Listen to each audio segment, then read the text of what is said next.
अस्सलाम वालेकुम। Golden times में आपका खैर मकदम है। मैं अमानुल्लाह उस्मानी। दिल्ली के उत्तम नगर से एक दर्दनाक खबर आई, जहां 26 साल के नौजवान तरुण की हत्या ने पूरे इलाके को हिला दिया। लेकिन इस घटना के बाद सोशल मीडिया पर एक और चीज़ तेज़ी से फैली और वो है अफवाहें। कई जगह कहा जाने लगा कि यह हत्या सिर्फ होली के रंग को लेकर हुई, लेकिन पुलिस की शुरुआती जांच इस कहानी को थोड़ा अलग तरीके से बताती है।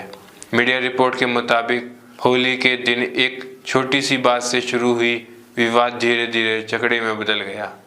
बताया जा रहा है कि पानी का गुब्बारा या रंग को लेकर बहस हुई और फिर दोनों पक्षों के बीच मारपीट हो गई, जिसके बाद इस हिंसा झड़प में 26 वर्षीय तरुण की मौत हो गई, जिसके बाद इलाके में तनाव का माहौल बन गया। दिल्ली पुलिस का कहना है कि मामले को सिर्फ होली का रंग तक सीमित कर देना पूरी सच्चाई नहीं है। पुलिस के मुताबिक दोनों पक्षों के बीच पहले से ही तनाव और रंजिश की बात सामने आ रही है और जांच इसी दिशा में आगे बढ़ रही है। जो इंसिडेंट हुआ था 4 मार्च का इंसिडेंट है, जो रात को लगभग 11 बजे के आसपास हमें कॉल रिसीव हुई थी कि मेरे ताया का जो सर है वो फाड़ दिया है।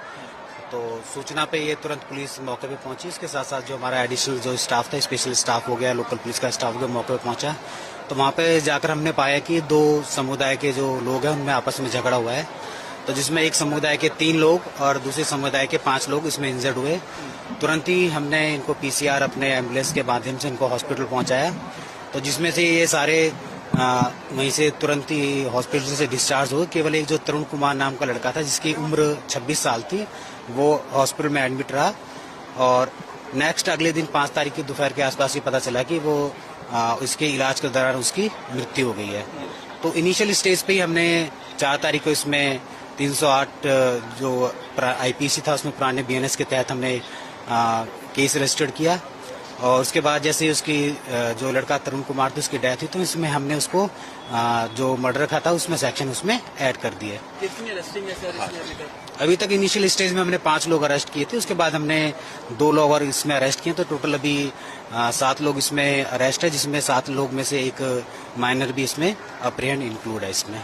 तो हमने इनके परिवार का बयान लिया। उनके हिसाब से इन्होंने हमें कुछ लोग को के नाम बताए हैं। हम लोग अपना सीसीटीवी फुटेज और जो वहाँ पे मौजूद लोग थे उनके आधार पे हम उनको लोगों को वेरीफाई कर रहे हैं। और जैसे भी इनके खिलाफ किसी के खिलाफ हमें सबूत मिलेगा या साक्ष्य उपलब्ध होंगे तो हम उन लोगों को भी अरेस्ट करेंगे। चाकू वाकू मारने की भी बात सामने आ रही है क्या? नहीं, इसमें कोई चाकू का नहीं हुआ, क्योंकि 2 फैमिली है, दोनों ये आपस में आस पड़ोस में रहते हैं, आमने सामने घर है।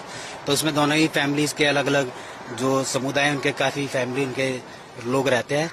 तो ये लोग दोनों फैमिली एक दूसरे को लगभग 50 साल से जानते हैं। ये मूल रूप से राजस्थान के रहने वाले हैं। इससे पहले ये जो राजेंद्र नगर का जो स्लम्स था वहाँ रहते थे, बट 2004 के बाद से ये यहाँ पे शिफ्ट हो गया है।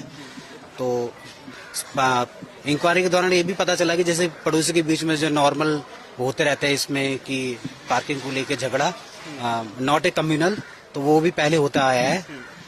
तो इसमें जो झगड़ा हुआ इनके जो बेसिकली बाय हैंड हुआ, और बाकी इसमें ये भी आया कि जो तरुण के चोट लगी तो जो लाठी थी उसके मारने से कल भी कुछ वो अभी हम उस चीज को अभी वेरीफाई करा रहे हैं उसमें।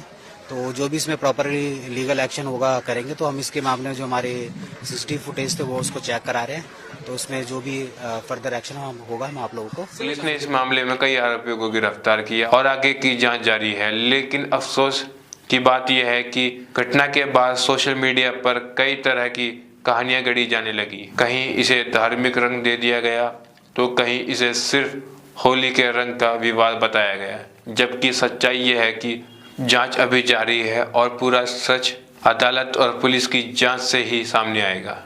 तरुण की मौत एक परिवार का दर्द है, एक माँ का दुख और एक समाज के लिए सवाल भी। लेकिन किसी भी घटना को अधूरी जानकारी के आधार पर नफरत और अफवाह में बदल देना समाज को और ज्यादा तोड़ देता है।